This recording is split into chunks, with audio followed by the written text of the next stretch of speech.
আজ আমি আপনাদের জামাইত্যাদের একটা মার্কেটিং পলিসি বলি। সেটি হচ্ছে ঢাকা বিশ্ববিদ্যালয়ে চাকরি করে শিক্ষক হিসেবে এমন অন্তত ৫০ টা আমার ছোট ভাই আছে। ১০০ আছে আমার equivalent ব্যাচমেট। না, আমি কোনোদিন ঢাকা বিশ্ববিদ্যালয়ে পড়ি নাই। ঢাকা বিশ্ববিদ্যালয়ে পড়ার যোগ্যতাই আমার ছিল না। পরীক্ষা দেওয়ার যোগ্যতাই ছিল না। আসল ঘটনা শোনেন। সেটি হচ্ছে ঢাকা বিশ্ববিদ্যালয়ে ওই অঞ্চলে অর্থাৎ এই যে শহীদ মিনার যেখানে হয় বা যেখানে হচ্ছে গিয়ে পুষ্পস্তবক অর্পণ করে সেইখানে আমি দীর্ঘদিন ধরে নানা রকম প্রোগ্রাম করে আইছি। এটাই আমার কাজ। আমি কোনোদিন দেখি নাই ঢাকা বিশ্ববিদ্যালয়ের কোনো শিক্ষক সেখানে সিকিউরিটির দায়িত্ব পালন করে। হইতে পারে যে এটা হয়তো পালন করছে কিন্তু আমার চোখে আমার নজরে আসে নাই। এটা আমারই অযোগ্যতা।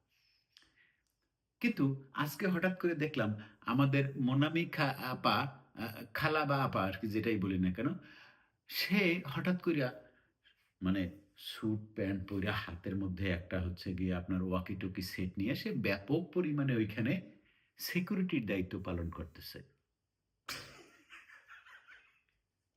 শোনেন, ২১শে ফেব্রুয়ারির প্রোগ্রামে বা এরকম জাতীয় অনুষ্ঠানে ওইখানে আ মানে বাংলাদেশের সিকিউরিটির দায়িত্বে আর্মি, পুলিশ, পুলিশের যতগুলো শাখা আছে, অ্যা সকল শাখা, র‍্যাব-ট্যাব অমুক-তমুক নানা রকম দায়িত্ব থাকে। ঢাকা বিশ্ববিদ্যালয়ের শিক্ষক সেখানে কি ছেড়ে? মানে আমার প্রশ্ন এটা আপনাদের কাছে। আপনারা কি দেখছেন কিনা? মানে আমি দেখি নাই, আপনারা দেখতে পারেন। মানে তারা ওখানে কি ছেড়ে? তারা আমি জানি না। I have no idea. কিন্তু হঠাৎ করে আমরা দেখলাম আমাদের মুনামি খাপা আ আ খালা বা আপা যেটাই বলি না কেন, সে ওইখানে ব্যাপক পরিমাণে সিকিউরিটির দায়িত্ব পালন করতেছে।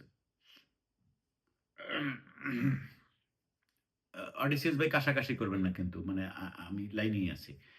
তো আজকে হঠাৎ করে এটা দেখলাম এবং তাকে সাংবাদিক জিজ্ঞেস করছে যে, "আপনি এখানে কি করেন?" সে বলল যে, "আমি এখানে সিকিউরিটির দায়িত্বে আছি।" তা আর্মিরা কি বাল ফেলাইতেছে? পুলিশ এখানে বাল ছিড়তেছে? এইটা হইলো গিয়ে আসলে জামাতের একটা মার্কেটিং প্রজেক্ট। মার্কেটিং প্রজেক্ট কি? সেটা হইলো গিয়ে জামাত দেখাইতেছে যে জামাত তো জানে যে পাবলিক জাইনা গেছে যে আমাদের মোনামি আপা সে ওইখানকার হইলো গিয়া জামাতের আ মানে এজেন্সি বা কি সোল্ড এজেন্ট বলব নাকি? যাই হোক যেটা আপনারা ধরে নেন। সে হইলো গিয়া দেখাইতেছে যে তোমরা যদি জামাত করো, হ্যাঁ, নারী সমাজ তোমরা যদি জামাত করো তোমরা যদি ছাত্রী সংস্থা করো, তাহলে তোমরাও এমন করে সুযোগ পাবা। এই যে দেখো আজকে আমাদের মোনামি আপার কত সম্মান। তাকে অমুক সেলুট করতেছে, তমুক সেলুট করতেছে। আমরা জানি ঢাকা বিশ্ববিদ্যালয় এখন জামাতের আন্ডারে, শিবিরের আন্ডারে। সুতরাং ওইখানে যা খুশি তা করণ যায়। মানে হইল গিয়া আপনাদেরকে বুঝাইতেছে যে না সরি এটা তো পিনে ক্রিস্টাল হইতেছে না। পিনে ক্রিস্টাল নেওয়া যাইবে না। মানে বুঝাইলো যে যদি তোমরা জামাত করো তাইলে তোমরা এই যে মোনামি আপার মতো এরকম সুযোগ সুবিধা পাবা। ঢাকা বিশ্ববিদ্যালয় অঞ্চলে ২১শে ফেব্রুয়ারি প্রোগ্রাম চলতেছে। সেখানে ঢাকা বিশ্ববিদ্যালয়ের শিক্ষক সিকিউরিটি গার্ডের দায়িত্বে। What's the fuck? মানে বুঝি নাই জিনিসটা। মানে বাংলাদেশ আর্মি, বাংলাদেশ পুলিশ, তারপরে র‍্যাব, আ তারপরে অন্যান্য যারা দায়িত্বে থাকে তারা এনাফ না। তার দায়িত্বে হচ্ছে গিয়ে আমাদের মোনা মিয়াপারে লাগবে। ভাইরে ভাই! আপনারা যে চদু, এই চতুর্থর দায়িত্বে মানে এই চতুর্থের কি কয় আরকি সুযোগ নিয়া জামাত আপনাদের মাথায় লবণ রাইখা বড়ই খাইতেছে।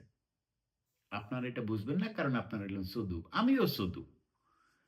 মানে ঢাকা বিশ্ববিদ্যালয়ের অঞ্চলে ২১শে ফেব্রুয়ারি পালন হইতেছে। বিশাল লোক, লক্ষ, লক্ষ লোক ওইখানে যে দলই ক্ষমতায় থাকুক না কেন, আমি এটা দেখছি ছোটবেলা থেকে।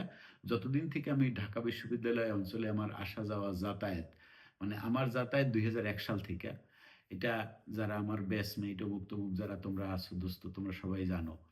শিমুলতলা আমি প্রোগ্রাম করছি। আমি কোনোদিন দেখি নাই যে এখানে ঢাকা বিশ্ববিদ্যালয়ের কোনো একজন শিক্ষক বিশেষ কালারের কোট পরে তারপরে হচ্ছে প্যান্ট পরে ওইখানে সিকিউরিটির দায়িত্ব পালন করে।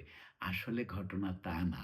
ঘটনা হইল গিয়া আমাদের মোনামি আপা যে জামাতি মাল এবং সে যে জামাত করলেও যে এই সমস্ত কাজবাজ করা যায়, এইটা বোঝানোটাই ছিল হচ্ছে গিয়ে জামাইত্যার দায়িত্ব। এইটা যারা বোঝে না, তারাই হচ্ছে গিয়ে জামাইত্যাগো ফাঁদে পা দেয়। জামাতের জামাতের হইল গিয়া একটা মার্কেটিং অফিসার হইল গিয়া আমাগো মোনামি আপা। বুঝতে পারছেন আপনারা? সিকিউরিটির দায়িত্বে ঢাকা বিশ্ববিদ্যালয়ের শিক্ষক থাকবে। মানে ঢাকা বিশ্ববিদ্যালয়ের একজন শিক্ষক সে এখানে সিকিউরিটির দায়িত্ব পালন করবে। Oh no! না, ভিডিওটা আর বড় বানাবো না। আপনারা বিরক্ত হয়ে যাবেন। তবে একটা জিনিস শোনেন। আমাগো মোনামি আপা আসলে ঐখানকার এক জামাতের একটা সোল্ড এজেন্ট। যে আসলে বুঝাইতে আছে যে, না জামাত করলে মহিলারা এইরকম কিন্তু দায়িত্ব পালন করতে পারবে।